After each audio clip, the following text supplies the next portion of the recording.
고린도전서 7장. 이제 여러분이 써보낸 질문에 대해 말하겠습니다. 남자가 여자를 성적으로 가까이 하지 않는 것은 좋습니다. 그러나 음행에 빠지게 하는 유혹이 있기 때문에 남자마다 자기 아내를 두고 여자마다 자기 남편을 두십시오.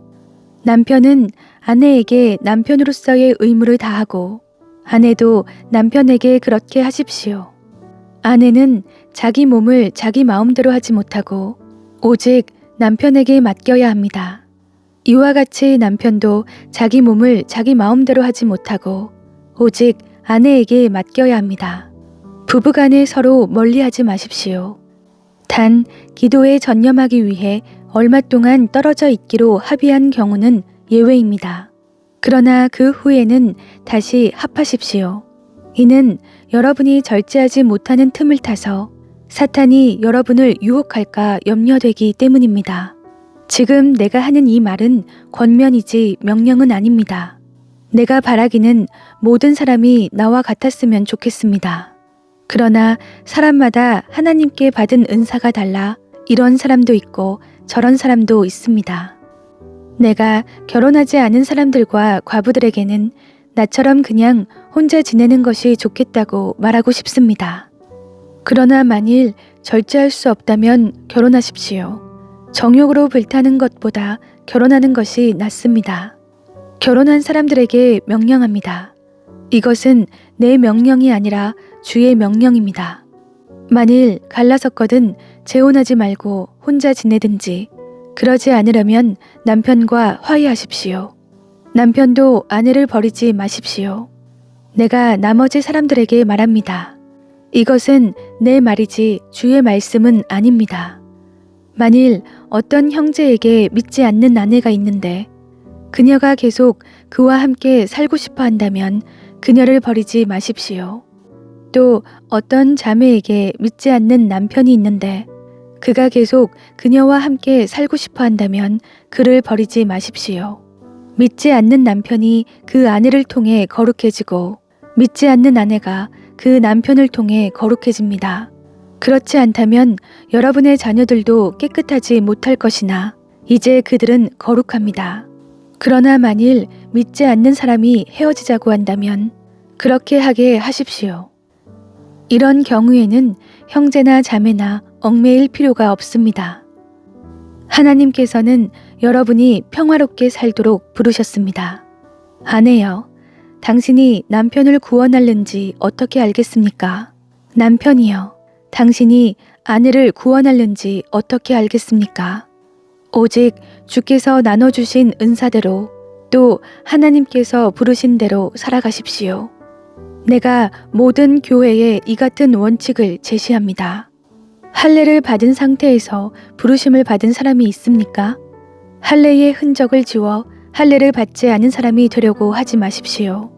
할례를 받지 않은 상태에서 부르심을 받은 사람이 있습니까? 일부러 할례를 받으려고 하지 마십시오. 할례를 받았든지 안 받았든지 그것은 문제가 아닙니다. 오직 하나님의 계명을 지키는 것이 중요합니다.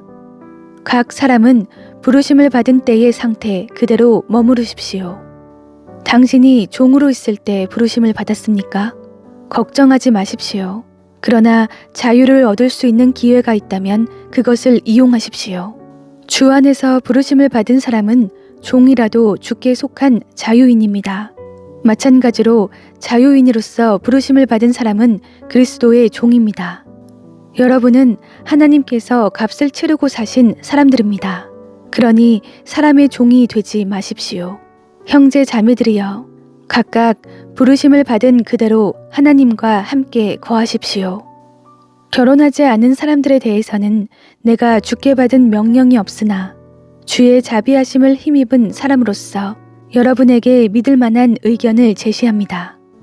나는 곧 닥쳐올 환난을 생각한다면 사람이 그냥 지내는 것이 좋다고 봅니다.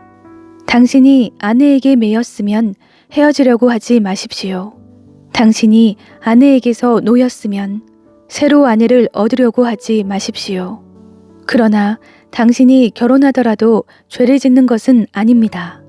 또 처녀가 결혼하더라도 죄를 짓는 것은 아닙니다. 그러나 이런 사람들은 육신의 고난을 당하게 될 것이므로 내가 여러분을 아끼는 마음에서 이런 말을 하는 것입니다. 형제 자매들이여, 내가 말하고 싶은 것은 이것입니다. 때가 얼마 남지 않았으니 이제부터 안에 있는 사람들은 없는 사람처럼 하고, 슬픈 사람들은 슬프지 않은 사람처럼 하고, 기뻐하는 사람들은 기쁘지 않은 사람처럼 하고, 물건을 사는 사람들은 그것을 가지지 않은 사람처럼 하고, 세상의 것을 사용하는 사람들은 다 사용하지 못하는 것처럼 하십시오. 이 세상의 모습은 사라져가고 있기 때문입니다.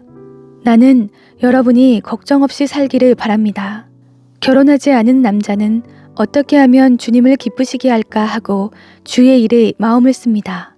그러나 결혼한 남자는 어떻게 하면 자기 아내를 기쁘게 할까 하고 세상 일을 걱정하므로 마음이 나뉩니다.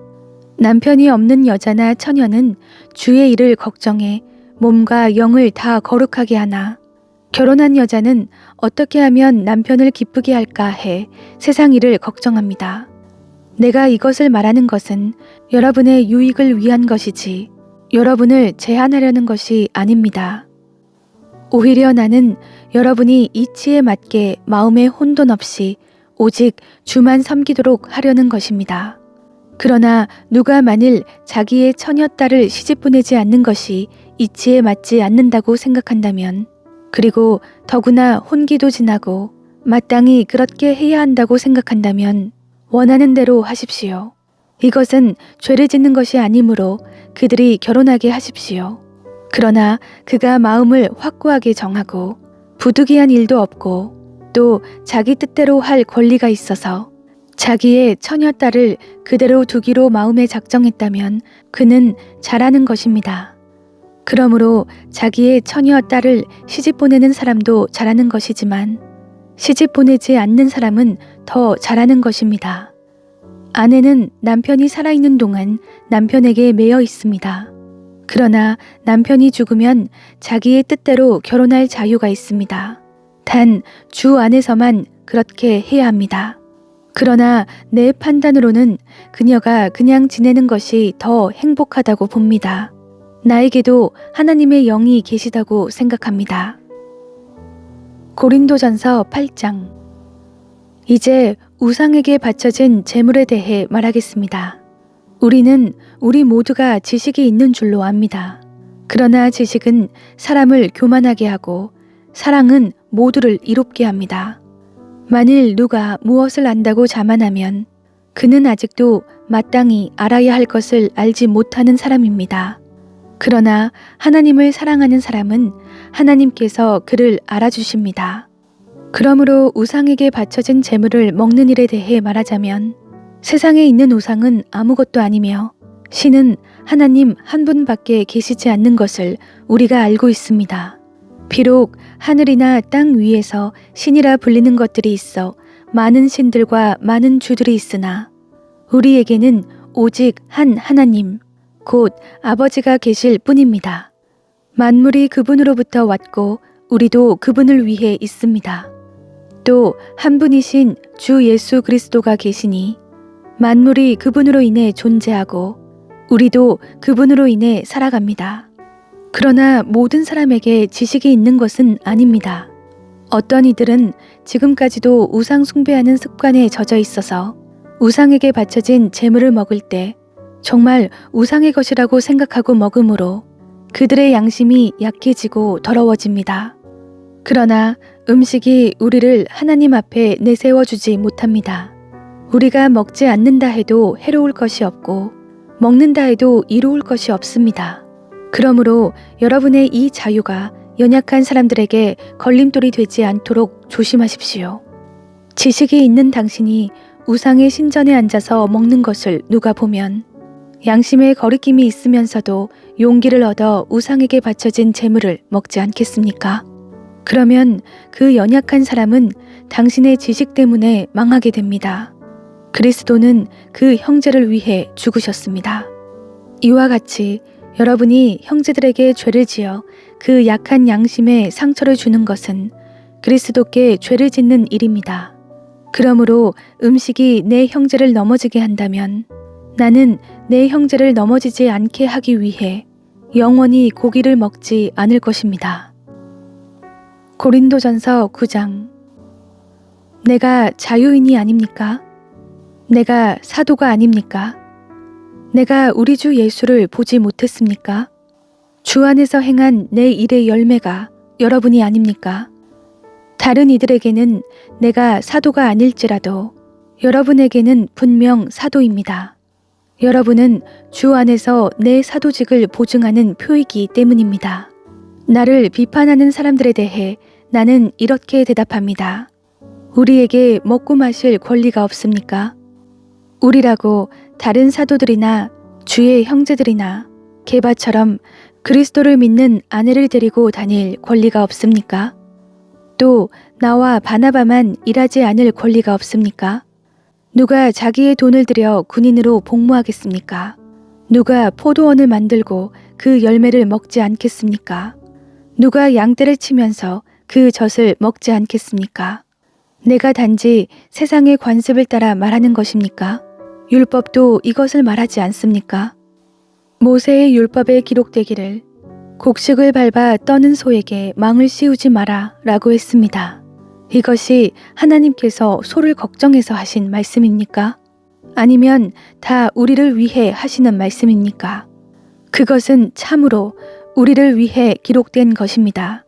밭을 가는 사람은 소망을 가지고 일하고 곡식을 타작하는 사람은 자기 몫을 얻을 것이라는 소망을 가지고 일하는 것이 당연합니다.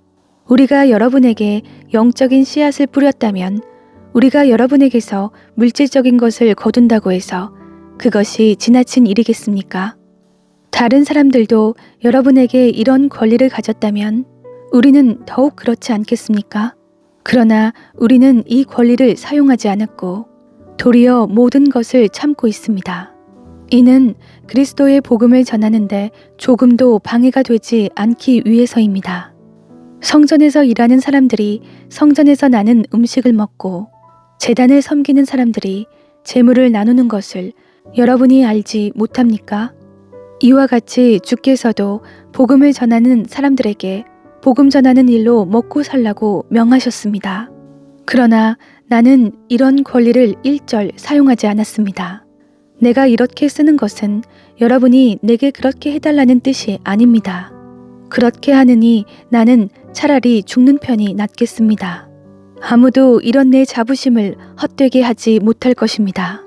그러나 내가 복음을 전하는 것은 내게는 자랑할 것이 아닙니다. 그것은 내가 꼭 해야 할 일이기 때문입니다. 내가 복음을 전하지 않는다면 내게 화가 미칠 것입니다. 그러나 내가 자원해 이 일을 행한다면 내게 상이 있을 것입니다. 그러나 내가 자원해서 하지 않는다 할지라도 내게는 직무로 맡겨진 일입니다. 그렇다면 어떻게 해야 내게 상이 있겠습니까? 그것은 내가 복음을 전할 때 값없이 전하고 전도자로서 내 권리를 다 사용하지 않는 것입니다. 내가 모든 사람에 대해 자유로우나 스스로 모든 사람에게 종이 됐습니다. 이는 내가 더 많은 사람을 얻기 위해서입니다. 유대 사람들에게 내가 유대 사람처럼 된 것은 유대 사람을 얻기 위해서입니다. 나 자신이 율법 아래 있지 않지만 율법 아래 있는 사람들에게 내가 율법 아래 있는 사람처럼 된 것은 그들을 얻기 위해서입니다. 내가 그리스도의 율법 아래 있기 때문에 하나님의 율법을 떠난 사람이 아니지만 율법 없는 사람들에게 율법 없는 사람처럼 된 것은 그들을 얻기 위해서입니다. 연약한 사람들에게 내가 연약한 사람처럼 된 것은 연약한 사람들을 얻기 위해서입니다. 내가 여러 사람에게 여러 모양이 된 것은 어떻게든지 몇 사람이라도 더 구원하기 위함입니다. 내가 복음을 위해 이 모든 일을 하고 있습니다. 그것은 내가 복음이 주는 복에 참여하기 위함입니다. 경기장에서 경주자들이 모두 힘껏 달리지만 상을 받는 사람은 오직 한 사람뿐인 것을 여러분이 알지 못합니까? 이와 같이 여러분도 상을 받기 위해 달리십시오. 경기에 참가하는 사람은 누구나 모든 일에 절제합니다. 그들은 썩어 없어질 면류관을 얻으려고 절제하지만 우리는 썩지 않을 것을 얻으려고 절제합니다. 나는 목표가 없는 것처럼 달리지 않고 허공을 치듯이 싸우지 않습니다. 내가 내 몸을 쳐 복종시키는 이유는 내가 다른 사람에게는 복음을 전하고 도리어 나 자신은 버림받지 않도록 하기 위함입니다.